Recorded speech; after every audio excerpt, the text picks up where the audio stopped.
On va poursuivre maintenant avec le dernier sujet, c'est le Togo. Nous parlons du coronavirus, situation toujours sous contrôle au niveau du Togo. C'est une question, quand on prend un peu la situation du Covid-19 au Togo, en tout cas la date d'hier, 22 octobre à 19h22, la situation se présente comme suit. On a 2139 cas confirmés au total, donc depuis le premier cas du 6 mars dernier. Et on a 1574 personnes qui sont guéries, 513 qui sont toujours sous traitement, qu'on appelle des cas actifs, et 52 décès. Comme Mahaba, est-ce que c'est ce qu'on peut appeler situation sous contrôle? Oui, en fait, c'est situation sous contrôle. Moi, j'appelle ça situation sous contrôle parce que quand vous regardez un peu, depuis pratiquement 7 mois, nous sommes à 7 mois de cette crise-là. Et aujourd'hui, si nous sommes qu'à 500, je crois, 13 cas actifs, je crois qu'il y a quand même un travail énorme qui a été fait dans ce sens-là. Ça, il faut avoir le courage de le dire. Vous avez vu comment tout le monde, en fait, et le gouvernement, le chef de l'État, et tous les acteurs sont impliqués activement dans cette crise-là, et avec des mesures drastiques qu'on a instaurées et que les gens ont trouvé que c'est de trop. Aujourd'hui, même quand vous regardez un peu dans la sous-région, c'est sur le Togo qui a encore resté sur ses méthodes fortes par rapport à la gestion de cette crise-là, ne laisse rien passer. Et entre-temps, nous avons eu des cas qui augmentaient de part et d'autre parce que d'autres pays voisins ont allégé leurs mesures et qui ont fait rentrer des cas. Et tout ça, là, je crois que l'autorité, l'ensemble du peuple togolais et même les acteurs impliqués directement ou indirectement dans la gestion de cette crise sont mis. Et aujourd'hui, quoi qu'on dise, on ne doit pas être toujours alarmiste. Nous sommes en train d'aller vers un chevauchement et je suis sûr que la pandémie, quand on parle du virus, quand on parle d'une maladie virale, le vaccin, ce n'est pas dans 1 mois, ce n'est pas dans 2 mois. C'est beaucoup de temps, ça prendra. Mais je crois que ce qui peut payer au mieux, c'est les mesures barrières instituées par le gouvernement et que nous devons respecter. Aujourd'hui, le travail qui a été fait au niveau du Togo, il n'est pas comparé. Il n'est pas comparé par rapport aux tests que nous effectuons sur les personnes et tout. C'est des coûts, c'est beaucoup de moyens qu'on a mis. On a même en train de solliciter de l'argent qu'on appelle les quoi social de plus de 400 milliards dont le chef de l'État avait lancé. Et je crois qu'il y a un accompagnement tout autour de ça. Mais le grand X, c'est que ça laisse à penser autrement, parce que derrière cette crise, il n'y a pas encore d'autres mercantilistes là qui sont en train de profiter de cette crise-là, qui veulent la maintenir dans l'élan. On ne sait jamais. Infernal, personne ne sait. C'est la grande équation. Mais c'est qu'il faut globalement apprécier que la gestion de cette pandémie au niveau du Togo est à saluer et vivement saluer parce que tout le peuple togolais s'est investi, et isolement ou enfin de façon collégiale, chacun a fait ce qu'il pouvait. Et aujourd'hui, c'est pas parce que nous allons donner des notes dans ce sens que nous allons baisser la garde. Il faut toujours continuer à dire que ces moments, les cas augmentent. Ça, nous le savons. Chaque fois qu'on donne des ça laisse vraiment alarmiste. Ça nous donne beaucoup à réfléchir quant à l'avenir de cette pandémie-là. Mais globalement, le travail énorme a été abattu dans ce sens-là. Vous partagez cette manière de voir les choses que quand on prend le bilan que présente le Togo, aujourd'hui, la situation semble être maîtrisée? Situation sous contrôle ou maîtrisée, je dirais oui et non. Non, premièrement parce que en toute réalité, si on prend le taux de guérison, quand vous avez 100 personnes qui contaminent la maladie, si on doit dire la vérité, il y a 80 qui peuvent guérir naturellement. Donc il y a que 20 personnes qui causent problème. Donc ça, ce n'est pas un miracle qu'on peut appeler le miracle togolais. Bon, ce qu'il faut aussi ici dénoncer, c'est qu'il y a quand même dans certains milieux, si on prend la zone de Lomé par exemple, dans les préfectures de Golfe et d'Agoignivé, il y a plutôt une montée de la maladie. Oui. Et au même moment, on a comme, par miracle, une prise de conscience au niveau de l'intérieur du pays, peut-être, mais aussi Lomé, c'est quand même la capitale, où nous avons l'aéroport, où nous avons plus d'entrées, plus d'activités et plus de population. Donc, on ne peut pas dire que la situation est sous contrôle. Parce qu'aujourd'hui, si on prend la zone de Lomé surtout, il faut redoubler d'efforts, prendre d'autres mesures. Sauf que je sais que c'est difficile pour le gouvernement aujourd'hui de dire encore couvre-feu à Lomé. Ce serait difficile parce que la formule qui est sortie depuis l'OMS ou l'Occident, on dit maintenant nous sommes obligés de vivre avec la maladie ou de vivre avec le coronavirus, de mettre le coronavirus dans nos habitudes. Bon, situation sous contrôle, oui, parce que en réalité, contrairement aux autres pays, surtout de la sous-région, le Togo fait quand même cas d'école. Si on prend le respect des mesures barrières, peut-être que nous sommes les enfants des Adéma, nous avons appris ce que c'est que la discipline. Donc, que ce soit au niveau de l'autorité comme du citoyen ordinaire, tout le monde fait un effort pour le respect des normes, le respect des mesures barrières. Ce n'est pas la même chose au Ghana, ce n'est pas la même chose au Bénin ou dans d'autres pays que je peux citer aussi. Alors, en cela, on peut dire que non seulement nous sommes modèles, mais nous faisons un effort pour être effectivement l'exemple à suivre partout. Alors, aujourd'hui, nous avons la capacité de vaincre cette maladie. Nous avons la possibilité de lutter encore plus contre cette maladie s'il n'y a pas de relâchement. Parce qu'au niveau de l'autorité, il y a toujours cette volonté d'aller au bout, mais au niveau de la population, les gens sont fatigués. Oui, L'autre facteur aussi, c'est l'économie. Vous savez que d'abord, les activités ne marchent plus et à un moment, les gens n'en peuvent plus parce qu'ils sont dépassés.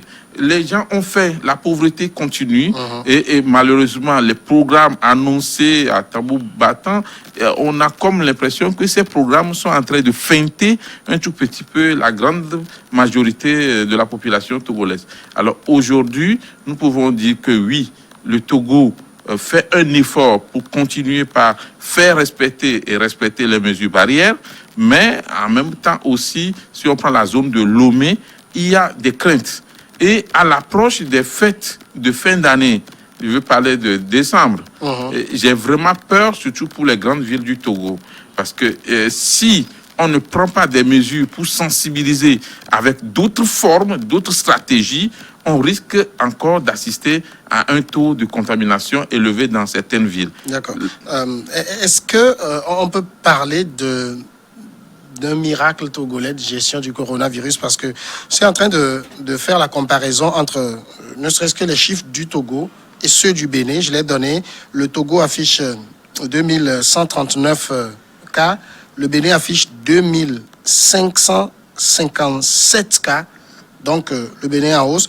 Mais en termes de guérison, le Bénin affiche 2330 guérisons, donc nettement supérieur au Togo. Et surtout, en termes de décès, pour plus de cas confirmés, le Bénin n'a que 41 décès, alors que le Togo est à 52 décès. Donc, il n'y a pas de particularité togolaise dans la gestion. Il n'y a aucun miracle, en fait. Non, bon, en réalité, cette comparaison, elle est, à mon avis, un peu légère dans la mesure où cette comparaison ne serait tenue compte de la population, de l'immensité de la population d'un pays. Le Bénin fait 2 fois le Togo. Tout à fait. Donc, lorsque vous 11 comparez, millions d'habitants au Bénin. tout à fait. Lorsque vous comparez les deux, vous constaterez que réellement le Togo est largement en avance. Et par rapport au nombre de guéris, par exemple, ça doit se faire sur des proportions. Le taux sera plus élevé au Bénin qu'au Togo. Tout à fait.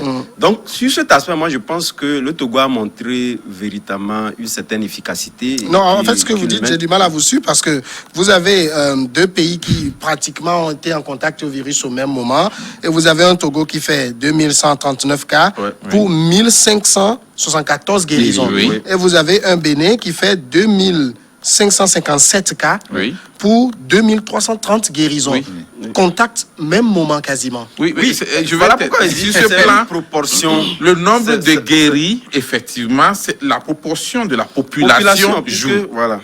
Par contre, il y a un autre facteur qui concerne le décès. Et ça, la coordination de riposte l'a expliqué la dernière fois.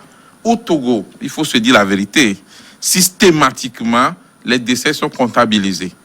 Alors qu'il y a des décès qu'on pouvait carrément attribuer à d'autres choses. Mais du moment où la personne a eu le virus ou est personne jugée contaminée, le Togo comptabilise cela automatiquement. Oui, Contrairement à d'autres pays où on essaie de déterminer que ce n'est pas un décès directement dû au coronavirus et on l'enlève du... Il y a aussi un autre j'ai la parole. Donc pour dire que moi je disais, tout compte fait, c'est vrai que ces proportions, si nous les prenons, il n'y a pas que le Bénin, je pense que tous les pays sont carrément ouverts à tous les horizons donnés.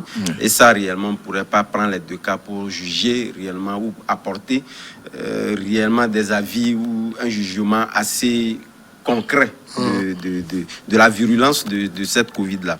Mais ce qu'il faut dire, moi, je pense que, je le disais tantôt, le Togo a montré une certaine efficacité, ce qui prouve réellement sa résilience face donc à la Covid-19. Et ça, on saurait le dire en se reconviviant sur nous, ce que nous faisons aussi. C'est vrai qu'aujourd'hui, avec les restrictions qu'on a connues, c'est pratiquement rentré dans les habitudes, mais également il y a toujours, disons, la force anti-Covid qui continue pas sévir, pas rappeler les gens à l'ordre, etc. D'autres pays, même si nous prenons dans les usages, les faits, etc., vous allez constater qu'au niveau même de la population, on a tendance à oublier ce virus-là, mais également les mesures restrictives, notamment le port de masque, etc., sont carrément quasi majoritairement rentrer dans les habitudes, ce qui fait qu'aujourd'hui, vous ne pourriez pas sortir. Si vous vous rappelez, vous revenez automatiquement. Ça, c'est une bonne chose. Parce que vous savez, il y a toujours cette force-là qui est en attente, qui vous attend et qui peut donc vous rappeler à l'ordre.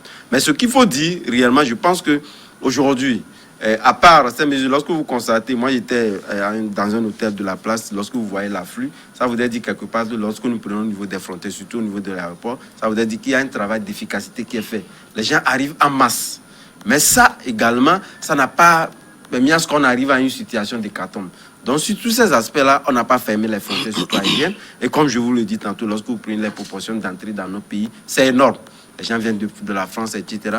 Et là, ça veut dire que le dispositif mis en place fonctionne efficacement et qui fait qu'aujourd'hui, nous n'arrivions pas donc à l'extrême, comme pourrait donc le prédire, parce que nous sommes dans une résurgence du deuxième vague, que les experts tendent à dire qu'il serait beaucoup plus virulent que la première vague. Parce qu'on l'a déjà constaté au niveau de la France qui est en une situation d'extrême aujourd'hui, ce que nous n'avons pas donc. Je pense qu'il faut toujours ne pas baisser la garde, continuer donc pas à pratiquer ces mesures-là et qu'également tous les dispositifs qui étaient mis en cause, parce qu'aujourd'hui, lorsque nous prenons aussi, chez eux aussi, il y a un petit relâchement.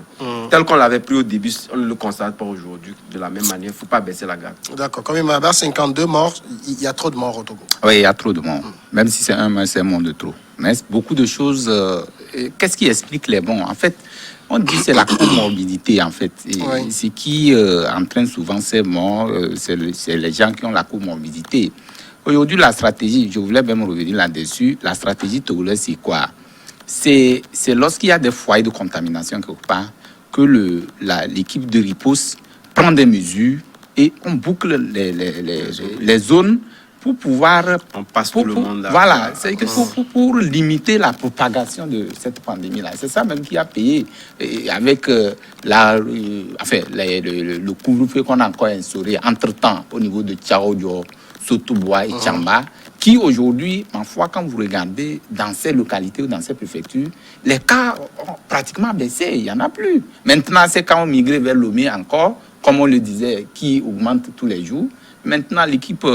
De gestion de cette crise-là, au cas de l'équipe de docteur, du professeur Djibril, est en train de donner des alertes. Est-ce qu'il faut aller encore à un reconfinement? Pas un reconfinement, encore à des restrictions. À ce niveau, il a dit non. En ce moment, peut-être que c'est d'autres méthodes qui mettront en place, pas encore aller vers un couvre-feu ou peut-être des restrictions. La vie a été donnée. Et donc, je crois qu'aujourd'hui, à chaque situation, sa stratégie. Au niveau du Togo, je crois que la façon dont on est en train de gérer cette crise, ce ne serait pas les mêmes clichés au niveau des autres pays. Peut-être chaque pays a sa stratégie de gestion, mais les mesures qu'on a instituées, qu'on appelle les mesures barrières, sont des mesures universelles. Ce n'est même pas le Togo seul qui a donné ces mesures. C'est des mesures qui viennent de l'Organisation mondiale de la santé. On nous dit que pour sortir de cette pandémie, il faut forcément que vous respectiez ces mesures pour que vous soyez exempt de tout cela. Je prends encore un autre chiffre. La Côte d'Ivoire, 20 363 cas confirmés au total. En ayant toujours la même base, c'est les mêmes périodes de pénétration du virus. Guérison 20 070, donc on est à moins de 300 cas actifs, 121 morts. Pour 20 000 cas, 121 morts. Et pour 2131 cas, 52 morts. C'est beaucoup. Où est ce miracle-là? Voilà, je crois qu'au Togo, on est très discipliné. Et puis, on est très discipliné, ce qui fait que si on prend par exemple les chiffres, j'en parlais tout à l'heure, les chiffres, le nombre de décès en réalité, il y a certains décès qu'on ne pouvait pas attribuer directement au coronavirus, comme l'a expliqué Djibril, et qu'on attribue quand même au coronavirus parce que... Je pense que les autres pays font la même chose. Hein. non, pas forcément. Non, quand Pas un pays comme forcément. la Côte d'Ivoire, ils font quasiment la même chose. Non, pas forcément. En fait, si, Mais il y a d'autres pays quand même qui testent aussi les cadavres. Bien sûr, Bien sûr, bon, bien mais sûr. pas forcément. Alors aujourd'hui, comme le disait tout à l'heure Commis, c'est que quand c'est un seul mort, c'est un mort de trop. Il n'y a pas à justifier les chiffres du Togo, il y a plutôt à lutter pour qu'il n'y ait plus de morts. Parce que moi, ce que je ne comprends pas, c'est ce que j'ai développé tout à l'heure, c'est quand il y a cette possibilité que 80% guérissent naturellement, ça veut dire que les 20%, on devrait prendre beaucoup plus de mesures pour que ces 20%-là ne meurent pas. Alors, pourquoi les gens meurent? Non, il paraît que les gens viennent déjà en phase très avancée. Voilà, de c'est que maladie aussi. la sensibilisation, malgré tout ce qu'on a fait, ce n'est pas encore rentré dans les habitudes du Togolais de se faire dépister très vite. Oui, mais Ensuite, le problème, il y a aussi un problème, hein, parce que, vous savez, le coronavirus se manifeste comme n'importe quel paludisme qu'on a l'habitude de faire. Et ça, chacun d'entre nous le fait dans ces pays-ci. C'est-à-dire la question de savoir à quel moment mon palu, je vais me dire non, ça ce n'est plus vraiment du palu, c'est du coronavirus. C'est ça toute la question pour beaucoup de personnes aussi. Alors, c'est plus simple aujourd'hui avec les thermoflash, parce que déjà, avec les thermoflash, on a une idée là-dessus. Même s'il y a des apparences au niveau des symptômes, 70% mais sont il y a, identiques. Hein. Il y a quand même cette chance pour tous les pays africains que nous connaissons très bien, le paludisme qui sévit chez nous. Et donc, le plus rassurant, c'est de se faire dépister pour qu'on te dise « Ah, c'est le paludisme ou c'est pas le paludisme ». Or, le problème qui se pose aujourd'hui au Togo, c'est que les gens évitent même d'aller systématiquement vers les centres hospitaliers, tout simplement parce que, on se dit, il y a la peur. Deuxième chose aussi, on ne veut pas peut-être aller contaminer la maladie là-bas. Alors, il faut revoir la sensibiliser pour que ceux qui sentent des malaises se fassent dépister pour qu'on ne meure pas juste par ignorance, parce qu'il y a possibilité de guérir. L'autre chose aussi, c'est que au niveau des autorités, vous avez vu la montée au créneau des médecins. Il faudra essayer encore de doter plus les médecins de moyens pour pouvoir aller dans le sens de la lutte. Parce que vous savez, le travail qu'effectuent les médecins, les policiers, les sapeurs-pompiers et autres, et nous aussi les journalistes, pendant cette période, ce travail est difficile. Ce qui fait que si on sent une certaine négligence de la part de l'autorité, des fois, ça énerve un peu. Je ne peux pas admettre que dans les centres hospitaliers encore, à cette date, les gens manquent de gants. Ce n'est pas possible. Je pense que nous devons tout faire pour que les chiffres du Togo puissent diminuer. Mettre l'accent sur la sensibilisation. Aujourd'hui, c'est difficile de parler de couvre-feu, mais trouver d'autres stratégies pour qu'on puisse respecter encore plus les mesures barrières. Alors, bientôt, les élèves vont reprendre le chemin des classes. Ce sera le 2 novembre prochain. Et au niveau de la cellule, on réfléchit à la meilleure formule pour ne pas exposer les élèves. On pense à des cours en alternance, matin, soir et tout. Et quand moi, je suis tout ça, je me demande, est-ce que finalement, le Togo ne donne pas trop l'exemple d'une rigueur qui n'a pas sa place, sa raison d'être? Le Bénin a repris les classes. Non, bon, on ne fait pas tout ça. Vous savez, c'est vrai que comparaison n'est pas raison, certes, mais chacun campe aussi sur ses possibilités, les possibilités financières qu'il a à sa disposition donc, pour venir à bout de cette pandémie-là.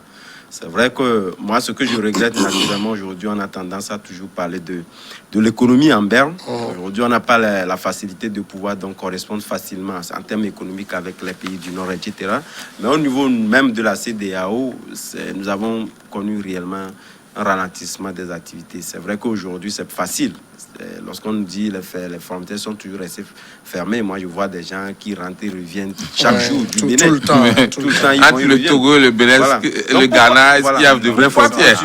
Pourquoi continuer par maintenir cette rigidité quand on sait que les gens vont, ils viennent, ils ne sont pas encore à une situation d'hécatombe. Donc on pouvait réellement les ouvrir officiellement, mettre les dispositifs qu'il faut pour que les gens puissent aller et revenir et pour que le commerce entre nos pays puisse donc se maintenir. C'est là la question fondamentale. Mais il ne faut pas oublier également que ceux qui ont pris de l'avance ont fait de l'expérience, parce que j'attendais un pays, c'est cette fois présentement qui passe d'ailleurs même le bac.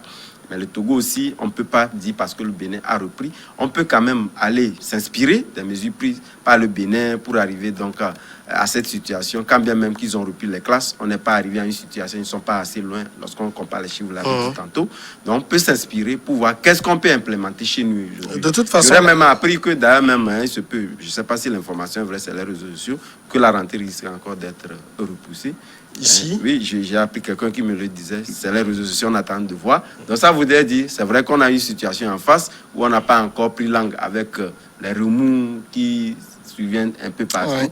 Mais la situation primordiale également, tout en prenant langue avec cette situation, il faudrait aussi prendre les mesures pour qu'on ne puisse pas faire des écoles les lieux de contamination. De toute façon, c'est l'Afrique qui s'en sort très bien, contrairement Ouais. aux prédictions. On a du mal à Pour une fois.